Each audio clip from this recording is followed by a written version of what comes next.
आप सभी को मेरा नमस्कार। मैं बिंदु तिवारी।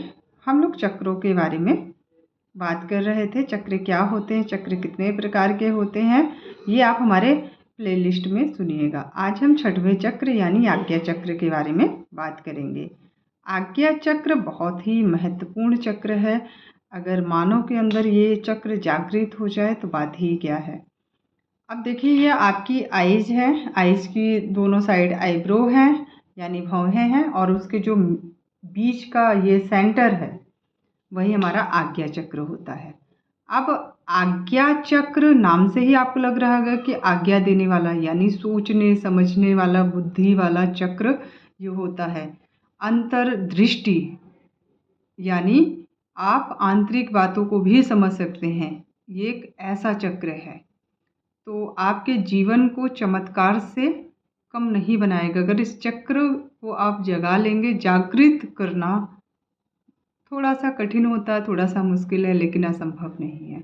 लेकिन यहाँ पर मैं अगर बात करती हूँ दिव्यांग जन के लिए, ये चक्र बहुत आवश्यक है। अगर ये चक्र सच में जागृत हो जाता है, जाग जाता है, तो आपको बहुत सारे बेनिफिट्स दे सकता है। ख़ास तौर से मैं विजुअली इम्पेयर्ड की बात यहाँ पर करूँगी। अब देखिए, हमारी एक सेंस नहीं होती है और अदर सेंस पे हमें डिपेंड रहना पड़ता है, निर्भर रहना पड़ता है। अगर आज्ञा चक्र आपका जागृत है, जगा हुआ है, तो आपका जो कंसंट्रेशन पावर है अच्छा होगा, तो सोचने समझने की शक्ति आगे बढ़ेगी। तो सृजनात्मकता, रचनात्मकता यानी आप क्रिएटिविटी ज़्यादा अच्छे से कर पाएंगे। और अब जब आपकी सोचने समझने स्मरण शक्ति अच्छी होगी तो आपके सारे काम ही अच्छे होंगे। आप भ्रमित नहीं होंगे, किसी की बातों में नहीं आएंगे, आप शक्तिशाली रहेंगे। तो ये सब बहुत कमाल की चीज़ है। अब आज्ञा चक्र को जागृत कैसे करोगे?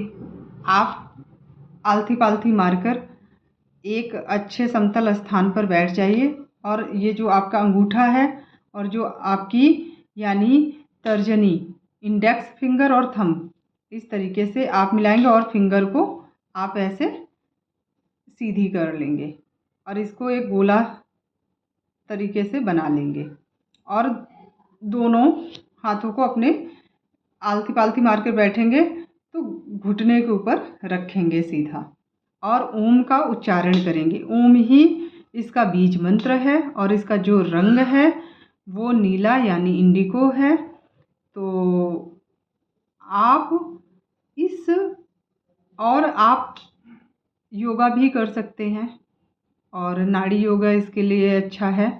और आप जब योगा करेंगे तो सच में आपकी जो आज्ञा चक्र है जागृत हो जाएगा, जाग जाएगा, और आपका जीवन किसी चमत्कार से कम नहीं होगा। ये आप खुद अनुभव करेंगे। तो ये सबके लिए उपयोगी है, और ये चीज़ मैंने इसलिए कोड की दिव्यांगजन के लिए क्योंकि हमें ज़्यादा एनर्जी की ज़रूरत होती है। कई बार लोग इग्नोर करते हैं हमें, तो हमारा मन हतोत्साहित होने लगता है। कई बार हम सोचने लगते हैं हम किसी काम के नहीं हैं। सबके मन में आता है ऐसा कि सोसाइटी हमें अलग कर रही है, तो बहुत सारी चीज़ों को हमें फेस करना होता है। एक तो शारीरिक रूप से अक्षमता रहती ही रहती है, उसके साथ साथ हमें सोसाइटी भी नहीं छोड़ती है। तो बस इसको जगाइए और आगे बढ़ते रहिए। इसीलिए महिलाएं इस जगह बिंदी भी लगाती हैं, क्योंकि इस पॉइंट को जितना दबाया जाता है उतना ही अच्छा प्रभाव पड़ता है और उतने ही तेज़ी के साथ जागृत होता है।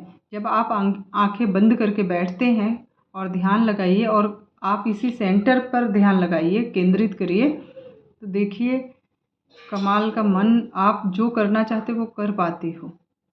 आपकी सोचने समझने की शक्ति यूं ही बढ़ती रहेगी, आपको पता भी नहीं चलेगा। तो बस ज़्यादा नहीं, 5-10 मिनट तो निकाल ही सकते हैं। Thank you so much. Bye bye. Next video में हम फिर आपसे मिलते हैं।